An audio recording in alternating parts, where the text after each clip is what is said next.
అందరికీ నమస్కారం అండి. నా పేరు ఏవి Ramana, circle inspector of police Venkatagiri.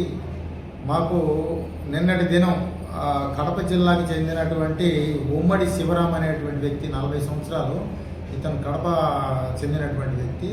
నిన్న ఈవినింగ్ ఇతను పొదలకూరు నుంచి చిత్తూరుకి గ్యాస్ సిలిండర్లతో ఉన్నటువంటి లోడుతో ఉన్నటువంటి లారీని నడుపుకుంటూ వస్తూ ఉన్నాడు. ఈ సందర్భంగా మన డక్కిలి మండలంలో లింగ సముద్రం అనేటువంటి గ్రామం వద్ద డక్కిలి ఎస్ఐ గారు మరియు సిబ్బంది ఎస్పీ గారి ఆదేశాల మేరకు ఇది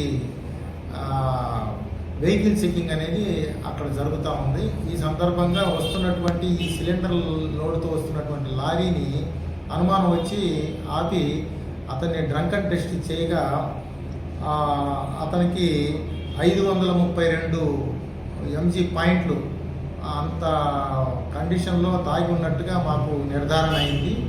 ఈ నేపథ్యంలో ఇమ్మీడియట్లీగా అతన్ని అదుపులోకి తీసుకొని లారీని కూడా సీజ్ చేయడం జరిగింది.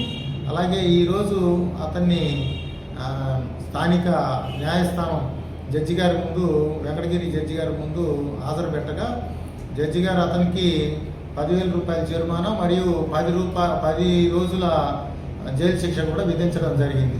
ఇప్పుడు నిత్యం కూడా ఎంతోమంది రోడ్డు ప్రమాదాల్లో చనిపోతూ ఉన్నారు. హెల్మెట్లు లేకపోవడం వల్ల కావచ్చు, మద్యం సేవించి వాహనాలు నడపడం వల్ల ఈ యొక్క ప్రమాదాలు అనేది జరుగుతూ ఎంతోమంది ప్రాణాలు కోల్పోతూ ఉన్నారు. కాబట్టి దీని మీద తిరుపతి ఎస్పీ గారి ఆదేశాల మేరకు ప్రతి చోట కూడా ఈ యొక్క చెకింగ్స్ అనేది ర్యాండమ్గా చెక్ చేయడం జరుగుతుంది. ఎవరైతే ఈ వైలేటర్స్ ఉంటారో వారి మీద కఠినంగా శిక్షలు అమలు చేయడానికి ప్రత్యేకంగా ఈ యొక్క స్పెషల్ డ్రైవ్లు అనేది చేస్తా ఉన్నాం. ఎవరైనా సరే ఈ విధంగా తాగి వాహనాలు నడిపినట్టయితే వారి మీద కఠినమైనటువంటి చర్యలు తీసుకుంటామని చెప్పేసి హెచ్చరికలు కూడా జారీ చేస్తా ఉన్నాం. Thank you.